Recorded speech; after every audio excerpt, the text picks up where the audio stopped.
Mesdames, Mesdemoiselles, Messieurs, bonjour. La fièvre des monnaies reste encore le grand titre de l'actualité aujourd'hui.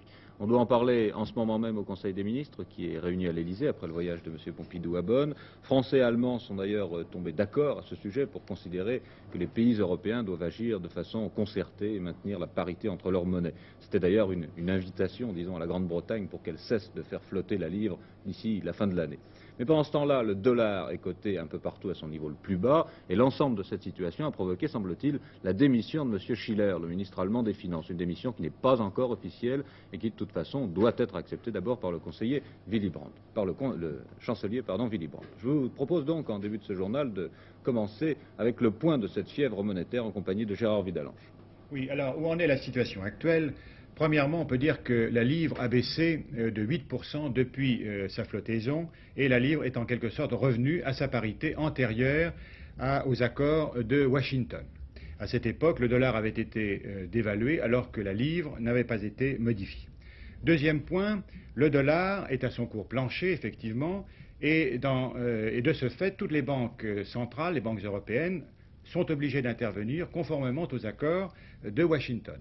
Mais il y a un fait nouveau, c'est que précisément pour réagir contre ces mouvements de capitaux désordonnés, des contrôles d'échange ont été institués un peu partout en Europe et ces barrières précisément deviennent efficaces.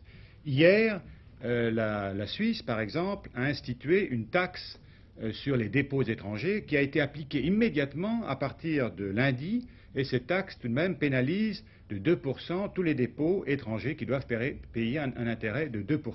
Eh bien, on peut dire qu'après ces mesures en Suisse, tout à fait draconiennes et dans un pays libéral, le dollar s'est redressé ce matin, aussi bien à Zurich qu'à Francfort, et l'on peut se demander si précisément l'Allemagne ne va pas suivre l'exemple suisse, qui est en quelque sorte le paradis, si vous voulez, du libéralisme, alors que c'est un gouvernement socialiste qui gouverne à Bonn et qui avait jusqu'à présent pris des mesures libérales. Et il est fort possible que la démission de Schiller, précisément, favorise en quelque sorte l'institution d'un contrôle d'échange. Et enfin, je termine, dernier point, où en est le franc, peut-on se demander? Eh bien, la Banque de France n'a pas enregistré jusqu'à présent de rentrée de devises excessive. Le franc est stable grâce au double marché d'échange. Vous savez qu'il y a un franc commercial qui est resté absolument stable au moment de ces péripéties monétaires, alors que le franc financier s'est apprécié de 5% par rapport à sa valeur normale, et ceci est une barrière qui, bien entendu, élimine, si vous voulez, les capitaux spéculatifs. Voilà où en est la situation ce matin.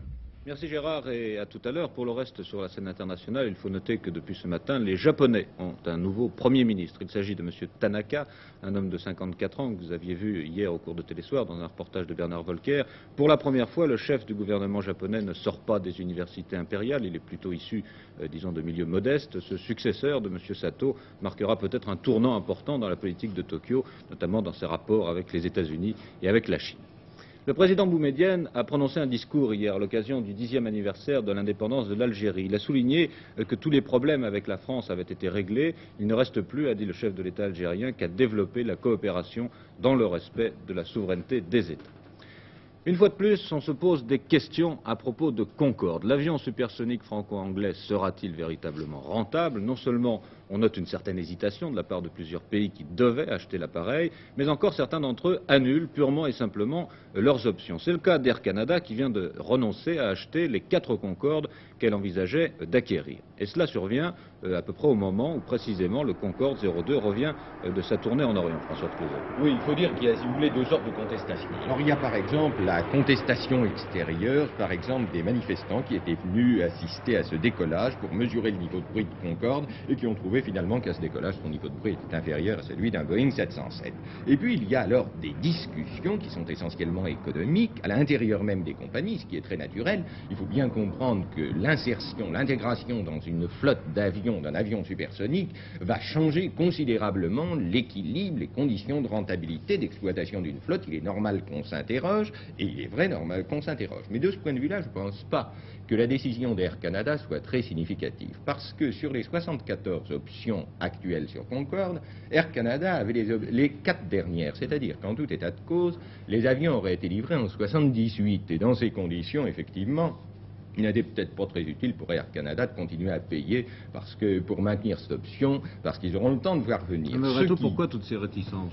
Mais c'est normal, ça change les conditions d'équilibre. Vous savez, par exemple, que deviendront les premières classes, quel sera le marché des premières classes subsoniques le jour où il y aura Concorde, tout ça, il faut faire des calculs très compliqués.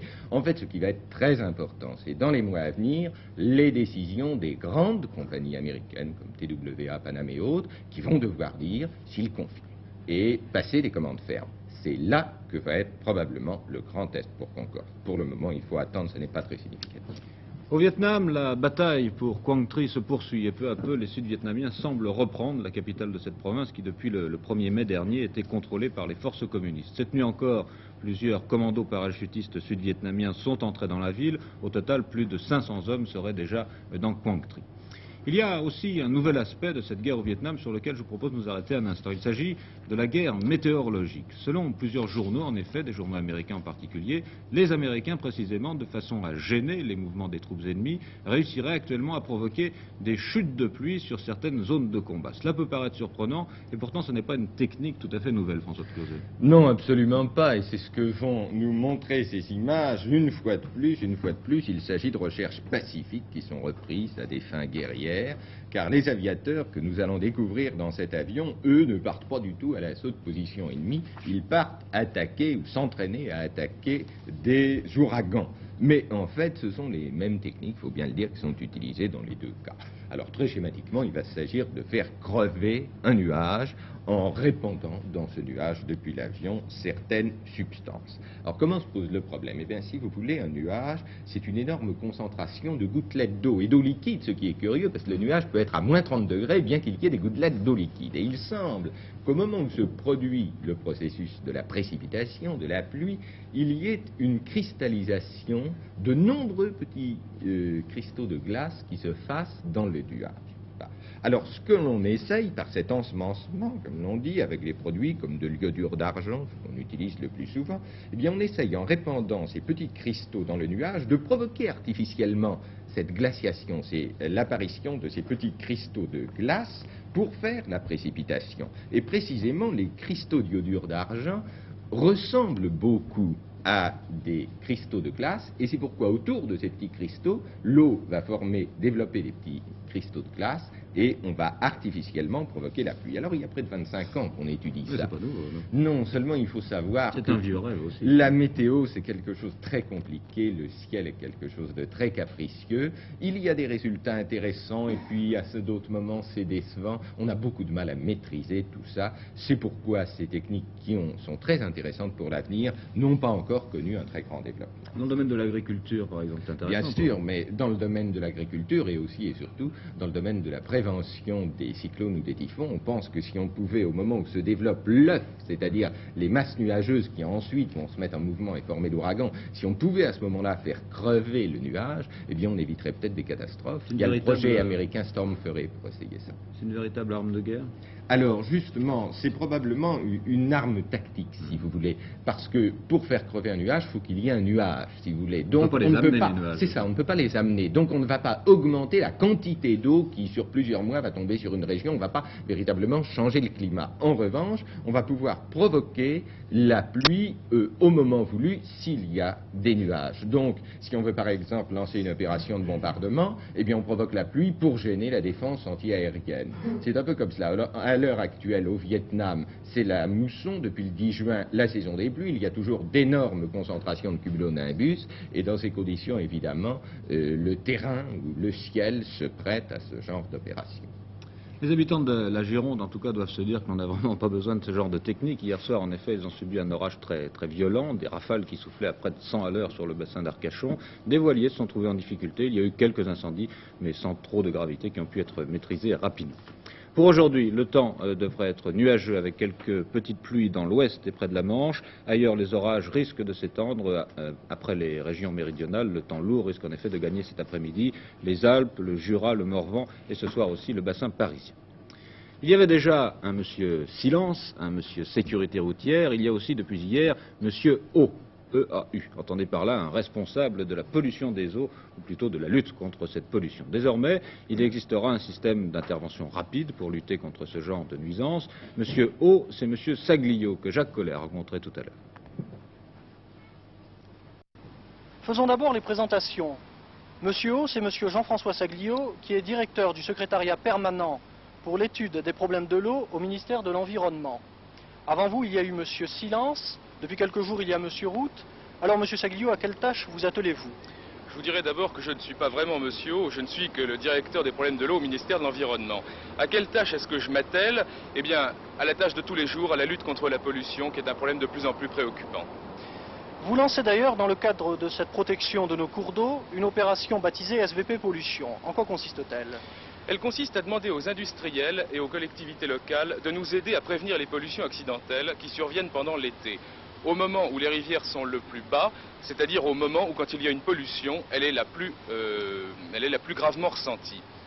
Nous avons obtenu la collaboration des industriels et des collectivités locales dans 10 départements de France, 10 départements pilotes. Nous en donnons la carte, oui. Dans chacun de ces départements, un service SVP Pollution a été bâti. Si donc un industriel a un problème au moment où il fermera, où il ouvrira son usine, il pourra téléphoner à ce SVP Pollution où il recevra tous les conseils techniques nécessaires et toute l'aide nécessaire. Il suffira pour cela d'appeler les numéros de téléphone suivants. Cette opération, qui est limitée à la période estivale, s'inscrit dans le cadre d'une politique de protection des cours d'eau plus générale. Oui, cette politique de protection des cours d'eau s'appuie sur deux choses. D'une part, l'action réglementaire et législative de l'État que nous renforçons considérablement en ce moment. D'autre part, l'action économique de l'État et des agences financières de bassin. Vous savez que les agences financières de bassin font payer les pollueurs en proportion de ce qu'ils rejettent au milieu naturel. Ainsi, progressivement, les pollueurs sont incités spontanément à lutter contre la pollution, puisque s'ils polluent, ils payent. On peut même dire qu'il y a un nouvel adage, les pollueurs sont les payeurs. C'est un adage qui en ce moment fait fortune, oui.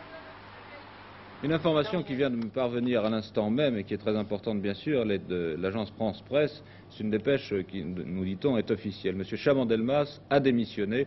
Il n'y a absolument aucune précision dans cette dépêche. Il est probable sans doute que l'on a connu cette information à l'issue du Conseil des ministres qui était réuni ce matin à l'Élysée. Je pense que d'ici quelques instants, nous aurons peut-être d'autres précisions à ce sujet. En attendant la suite de ce journal, décidément, depuis qu'une partie des Parisiens sont partis en vacances, on s'occupe beaucoup de problèmes de stationnement. Nous en parlions hier. Depuis hier, en effet, le stationnement est considéré comme gênant dans 900 rues de la capitale. Cela veut dire que les automobilistes stationneront dans ces voies, seront passibles de nouveaux tarifs d'amende. 40 francs si vous réglez à l'aide du timbre, autrement 60 ou même 80 francs si l'affaire est portée en justice. Dans le même temps, le Conseil de Paris a décidé l'installation de 12 000 places de stationnement payant supplémentaires d'ici 1975. Dans le domaine des hausses en tout genre, il faut rappeler que les gitanes et les gauloises vont augmenter de 20 centimes à la fin de la semaine. Il est probable aussi que le gaz et l'électricité vont subir une hausse située entre 3 et 5%. Un record du monde hier soir au stade de Colombes, c'est le record du 400 mètres qui a été établi en 51 secondes par l'Allemande de l'Est, Monika Zert, que vous voyez derrière moi. Cela se passait évidemment au cours de la rencontre d'athlétisme France-RDA. Après la première journée, l'Allemagne de l'Est a d'ailleurs 14 points d'avance sur la France. Patrick Chapuis. Oui, l'Allemagne de l'Est s'est détachée, c'était prévu. Et l'écart devrait se creuser ce soir encore, car l'Allemagne de l'Est et ses 138 000 licenciés ont dominé une équipe de France qui tout de même n'a pas démérité. Nous allons revoir d'ailleurs maintenant quelques-uns des instants essentiels de cette soirée d'hier à Colombes. 7000 spectateurs pour suivre ce match. 7000 spectateurs qui n'ont pas été déçus. Nous commençons ici par le 10 000 mètres, car il est très symbolique de la résistance des Français. Ici, c'est Tijoux qui précède l'Allemand Jürgen Haase, qui va démarrer sur la fin. En troisième position, le Français Rouault. Haase, vous le voyez, laisse ici les Français sur place, mais Haase n'est pas n'importe qui, rappelez-vous. Au championnat d'Europe à Helsinki, il n'avait été battu que de justesse par Vatainen, porté, galvanisé par son public. Haase va gagner en 28 minutes 41 secondes 8 dixièmes. Son démarrage a été décisif, il se retourne pour surveiller Tijoux. Il prend même le temps de saluer les caméramans de la télévision. Tijoux termine à 3 secondes. Hérault va terminer juste derrière.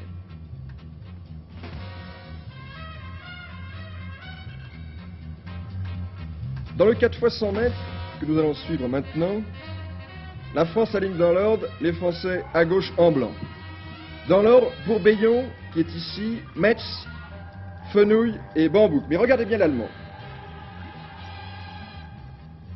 C'est Walter qui tombe ici, dans cette équipe de France, Échevin, n'a pas pu s'aligner, il a dû déclarer forfait à cause d'un claquage à la cuisse dans le 100 mètres.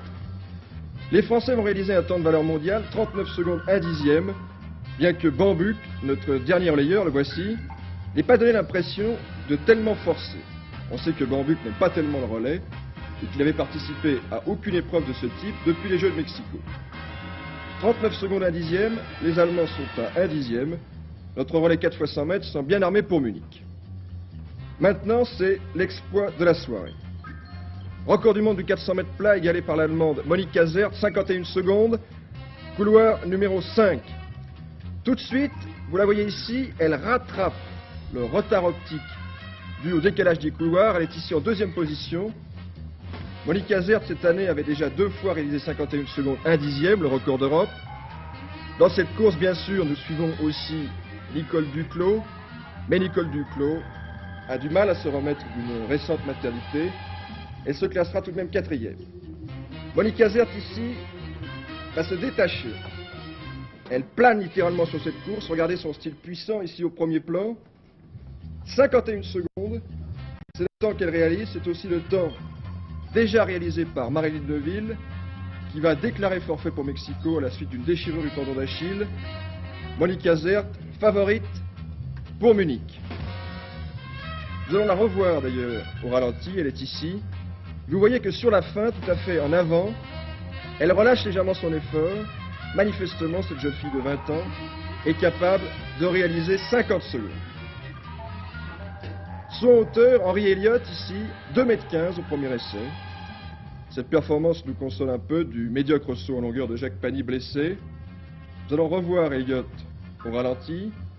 Le score final après cette première journée est bien 109,5 points pour la RDA, 95,5 pour la France. Cet écart devrait s'aggraver ce soir, toujours à Colombes, à partir de 20 h. En tout cas, la grande satisfaction quand même, c'est Roger Bambuck. Bambuck qui a gagné 2 courses, le 100 mètres en 10 secondes de dixième, le 4 x 100 mètres. Et Jean-Pierre Draxuc a rencontré Roger Bambuck tout de suite après ces 2 victoires. Mais je crois que Jean-Michel Lejeune a une information à nous donner. Une information qui est une confirmation de ce que je vous disais à l'instant concernant la démission de M. Chaban-Delmas. C'est un communiqué de la présidence de la République qui dit ceci. À l'issue du Conseil des ministres, le président de la République a reçu le Premier ministre qui a présenté la démission du gouvernement. Le chef de l'État a accepté et a remercié M. Jacques Chaban-Delmas de l'œuvre accomplie durant 3 ans. Voilà pour cette information. Je pense que nous aurons peut-être d'autres précisions d'ici tout à l'heure. Nous venons au sport et à Bambuck, c'est ça ? Oui, je crois que nous allons voir maintenant ces images de Bambuck qui répondent aux questions de Jean-Pierre Draxuc. Roger Bambuck, ce soir, à l'issue de la première journée, 2 victoires pour vous, 100 mètres et 4 x 100 mètres. Comment ça s'est passé? 2 victoires pour moi, non. Disons une seule victoire pour moi, parce que le 4 x 100, ce n'est pas ma victoire du tout. C'est la victoire des 3 autres qui couraient avec moi. C'est eux qui ont fait tout le travail. Et là, je n'ai eu qu'à porter le bâton. Ils m'ont donné une avance suffisante pour pratiquement dérouler dans la ligne droite. J'ai remplacé au pied levé Échevin, qui malheureusement pour lui a eu un claquage qui est quelque peu sérieux. C'était pas du tout mon intention de courir le 4 x 100. C'est une manière absolument accidentelle. Et étant donné que j'avais dit que je ne courrais pas du tout le 4 x 100 cette année-ci, il s'est trouvé qu'Échevin s'étant blessé, j'ai dû le remplacer au pied levé. Et ce n'est pas du tout ma victoire à moi, c'est la victoire des 3 autres qui ont fait des passages merveilleux et qui ont fait des courses extraordinaires. Vous n'êtes toujours pas réconcilié avec le 4 x 100 mètres, si je comprends bien. Je n'ai jamais été fâché avec le 4 x 100 mètres. J'avais simplement précisé une position, à savoir que je n'avais pas l'intention de participer au 4 x 100 en vue des Jeux Olympiques de Munich. Je me tiens à cette position. Il s'est trouvé qu'aujourd'hui, les autres remplaçants du relais, le sélectionneur n'a pas voulu leur faire confiance parce qu'il estimait qu'ils n'étaient pas en forme suffisante pour affronter les coureurs de la RDA. Il m'a demandé avec beaucoup d'insistance, je dois préciser, de courir ce 4 x 100 et je l'ai fait simplement pour pouvoir dépanner les gars aujourd'hui, mais ça n'a pas changé, ça ne change pas d'un iota ma position pour Munich. Le 100 mètres individuel, ça a été une très bonne course, c'est un résultat intéressant, c'est pas un très bon résultat, c'est tout juste satisfaisant, c'est tout. Est-ce que vous êtes senti bien en ligne? Oui, c'est une bonne course technique, très bien, très satisfaisante de ce point de vue-là, mais c'est tout. Est-ce que le Roger Bambuck de 72 va égaler ou rattraper le Roger Bambuck de 68? Espérons-le que celui de 72 soit sinon plus fort, mais au moins égal à celui de 68. C'est d'ailleurs pourquoi je travaille en ce moment. Une fois de plus, retour à la démission de M. Chaban-Delmas. J'apprends à l'instant que M. Pompidou désignera sans doute dans le courant de l'après-midi le nouveau Premier ministre qui sera vraisemblablement placé à la tête d'un gouvernement réduit. La composition de la nouvelle équipe ministérielle pourrait être connue dès ce soir ou en tout cas demain matin. Suite des sports et le Tour de France. Eh bien, le Tour de France, c'est Merckx qui est toujours en tête, mais dans cette étape entre Merlin-Plage et Royan, sur 236 km, eh bien, Cyril Guimard ne se laisse pas faire, car il a repris 4 secondes de bonification dans un sprint au Sable d'Olonne. Il se trouve actuellement à 7 secondes seulement au classement général, donc une belle bagarre entre Cyril Guimard et Eddy Merckx. L'arrivée en direct tout à l'heure, à partir de 15h55, sur notre première chaîne. La transatlantique en solitaire est à peu près certain maintenant qu'un Français va remporter l'épreuve, comme cela avait été le cas en 1964 avec Tabarly. Mais quel Français, Jean-Yves Therlin ou Alain Colas?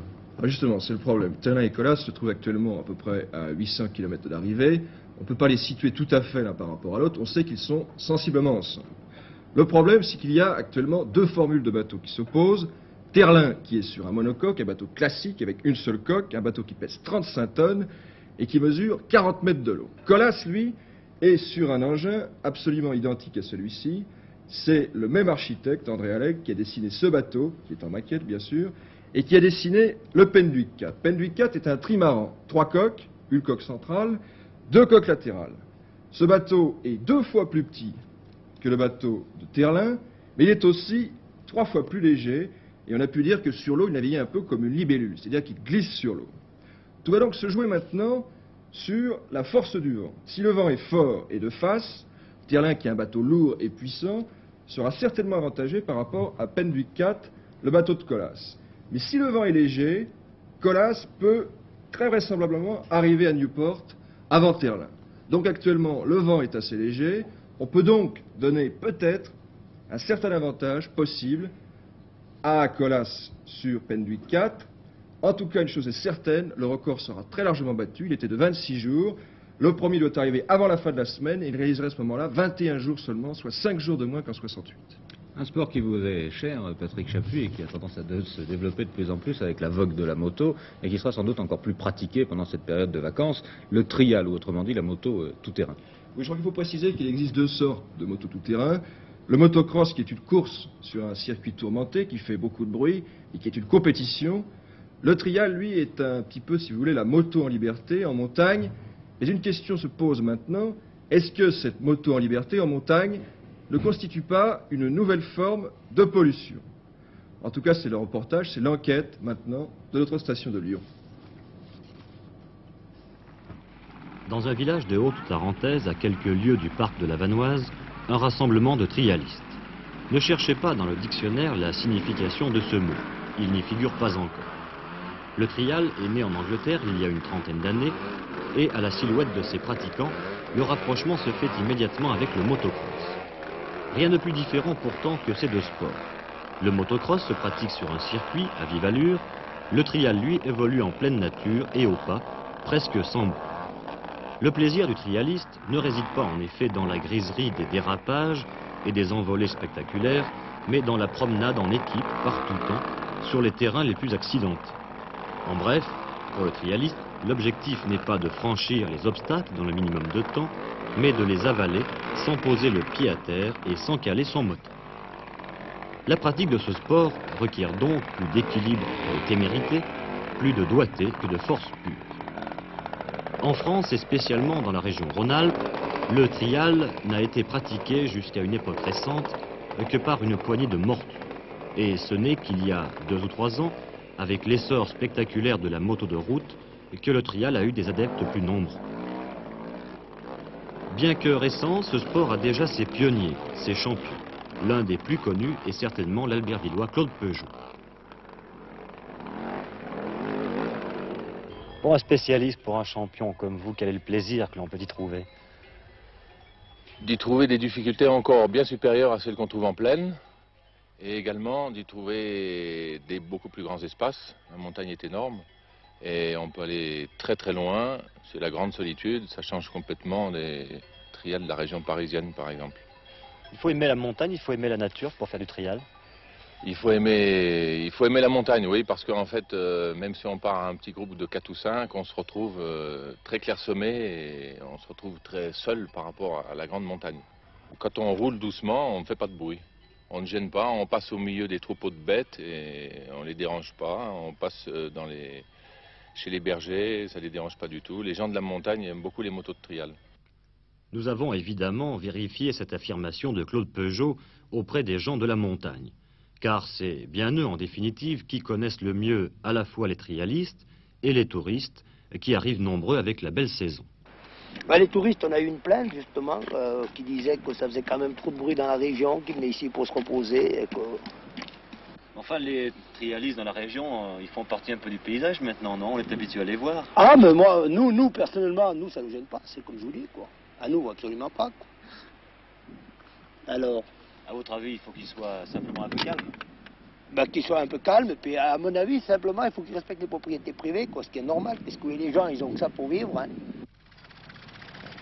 Une fois de plus, c'est l'homme de la terre qui a raison, tant il est vrai que la nature appartient à tous. Après tout, la moto de trial n'est pas un monstre pétaradant et fumant comme certains le prétendent. Et si les trialistes veulent bien, de leur côté, veiller au respect et au repos de chacun, nous aurons longtemps encore le plaisir d'admirer leur adresse et leur virtuosité. Une gerbe de moto sur un fond de vanoise.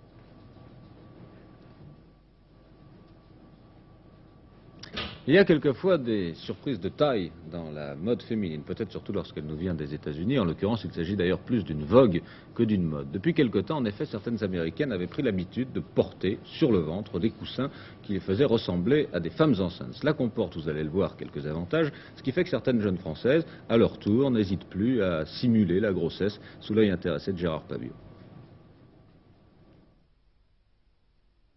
Ce vêtement, comment se porte-t-il, mademoiselle? Tout simplement comme ceci. Après l'avoir enfilé par la tête, il se ferme de part et d'autre avec des boutons. Et quel est le but et l'intérêt? Son but, c'est de bénéficier de certains avantages. Dans le métro, par exemple, les gens vous cèdent leur place beaucoup plus facilement. Les hommes sont beaucoup plus galants. Et dans la rue, les messieurs sont beaucoup moins entreprenants. Et vous y croyez à cette mode grossesse? Oui, c'est une mode qui nous vient des États-Unis. Et puis, qui a le côté très intéressant. Ça vous ennuie d'essayer une robe? J'aimerais savoir ce que ça donne avec la robe par-dessus. C'est comme ça que ça se porte, sous la robe, n'est-ce pas? Sous la robe, ou sous une tunique, à porter sur pantalon. Merci. Tournez-vous, s'il vous plaît. Et vous oseriez sortir comme ça dans la rue? Mais bien sûr, puisque c'est la mode.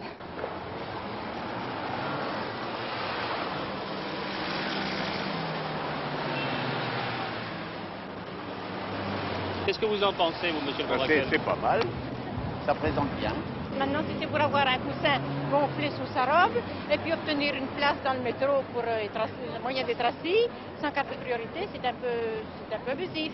C'est certainement pas mal pour obtenir la main d'une fille quand le père n'est pas consentant. Qu'en pensez-vous de cette mode? Oh, bah, vous savez, monsieur, à mon âge, là, ce serait plutôt un miracle. Dans la, je vais vous dire, je trouve ça affreux. Horrible. Je trouve que ça cache pas assez.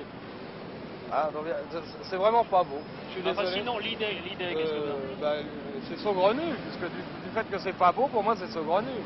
Si on fait quelque chose, c'est pour cacher, pour être agréable, alors là, c'est affreux aux yeux. Vous comprenez ce qui me choque? C'est que dans l'autobus, avant, j'étais galant. Une femme enceinte, je cédais ma place. Que maintenant, ne sachant pas si c'est vrai ou du faux, ben, je dirais, ben, tant pis, elle a caressé debout. Je ne céderai plus ma place. Je vois bien que c'est pas vrai. D'abord, un enfant n'est jamais placé comme ça, vous savez. Il est beaucoup plus haut. Et puis, c'est pas la même chose. L'attitude est différente. La femme se tient plus en arrière. Là, c'est faux. Pour moi, j'ai rien contre. Maintenant, je n'ai pas attendu cette mode pour le faire. Comment? Je n'ai pas attendu la mode, par exemple. Retour à la politique, où je suppose que la nouvelle de la démission de M. Chaban-Delmas a été accueillie non seulement avec surprise, mais avec intérêt à la bourse, Gérard Vidalanche. Oui, on l'a su absolument presque en même temps que vous, et bien entendu, ça fait l'effet d'une bombe. Les premières constatations que l'on puisse faire, d'abord, si vous voulez, en ce qui concerne le marché financier, celui-ci est resté très calme, avec une orientation tout de même assez favorable à la hausse. Et en ce qui concerne la situation politique, eh bien, deux constatations. Premièrement, pas d'élection anticipée, ce serait la signification politique de ce nouveau gouvernement. Et puis deuxièmement, un gouvernement neuf, bien sûr, pour affronter les urnes en 73. Des suppositions sont faites, bien sûr, et vous pensez bien que les noms circulent de bouche en bouche. On parle de la rentrée de M. Edgar Faure au gouvernement, et parmi les hommes qui prendraient la tête du gouvernement, deux ont été prononcés le plus souvent jusqu'à présent, M. Mesmer et M. Olivier Guichard. Valeurs françaises, je vous le disais, en hausse. Vous voyez par exemple la financière de Suez qui progresse aujourd'hui, et également des affaires comme Michelin ainsi que le crédit foncier.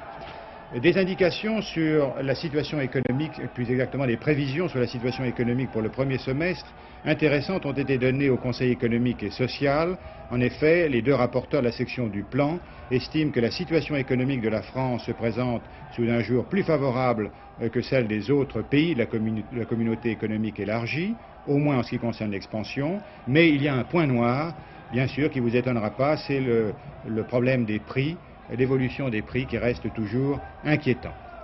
Voici des hausses dans plusieurs secteurs, le téléphone avec LMT, la distribution des eaux avec la Générale des Eaux et même L'Oréal qui fait un bond très sensible, près de 100 francs aujourd'hui, à la suite des indications fournies sur le développement du chiffre d'affaires en progression de 15% depuis le début de l'année.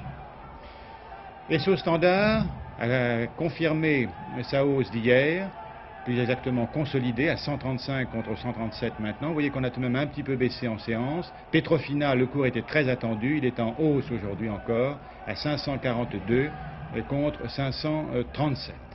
Moulinex également est très ferme, 2530. Et sur ce groupe de cotation, il y a une valeur dont on parlait peu jusqu'à présent, c'est Pricel, qui s'est mise en évidence. Pricel est un gros actionnaire de Rhône-Poulenc, Saint-Gobain et de BSN. BSN qui a fortement monté ces dernières séances. Au magasin, il y a des baisses. Le printemps confirme ses négociations avec Euromarché. Euromarché qui est animé par deux sociétés de moyenne importance, Viniprix et Berthier-Safco. Ceci pour exploiter les hypermarchés à l'enseigne Escale, qui n'avait pas très bien réussi, comme quoi, même avec une forte taille, eh bien, on ne réussit pas toujours dans son domaine, et ce sont des petites affaires ou des moyennes entreprises qui finalement donnent l'exemple. Euromarché, donc, sera l'enseigne des anciens magasins Escale. Voici sur ce tableau des cours également en progrès, comme Gervais Danone. Europe numéro 1 est inchangé à 340. Voici un tableau sur les SICAV, les performances des SICAV, vous savez, qui sont proposées par les grandes banques. C'est un document que je vous présente à partir de calculs établis par notre confrère Les Échos. Vous voyez qu'il y a tout de même des progressions assez sensibles, de l'ordre de 17 à 20%. Pierre Investissement est une SICAV spécialisée dans l'achat d'actions de sociétés ayant des patrimoines immobiliers, du groupe Paluel-Marmont, Intercroissance de la Société Générale, Livret Portefeuille la Caisse des Dépôts, Sliva France, Crédit Lyonnais et Univaleur, la Banque de l'Union Parisienne. Enfin, sur l'or, le lingot se maintient au-dessus de 10 020, c'est presque le cours record. Voilà pour la Bourse de Paris aujourd'hui, une séance donc tout de même pas très animée, mais tout de même en hausse sur les valeurs françaises. Merci Gérard. Il faut donc rappeler l'information la plus importante de ce journal. Évidemment, c'est la démission de M. Chaban-Delmas. Je vous rappelle les informations dont nous disposons pour l'instant. D'abord, le communiqué de la présidence de la République. À l'issue du Conseil des ministres, le président de la République a reçu le Premier ministre qui a présenté la démission du gouvernement. Le chef d'État a accepté cette démission et remercié M. Chaban-Delmas pour l'œuvre accomplie durant 3 ans. M. Pompidou va sans doute désigner dans le courant de l'après-midi le nouveau Premier ministre. Vous entendiez à l'instant les noms dont on parlait à la Bourse de Paris, ce Premier ministre qui sera vraisemblablement placé à la tête d'un gouvernement réduit. La composition de la nouvelle équipe ministérielle pourrait être connue dès ce soir ou en tout cas demain matin. En tout cas aussi, on peut dire que le secret avait été bien gardé puisque quelques minutes encore avant le journal, nous avions reçu de l'agence France-Presse cette dépêche qui diffusait l'emploi du temps du Premier ministre pour aujourd'hui. Voilà pour cette information que je vous rappelle, démission de M. Chaban-Delmas. Bonne journée.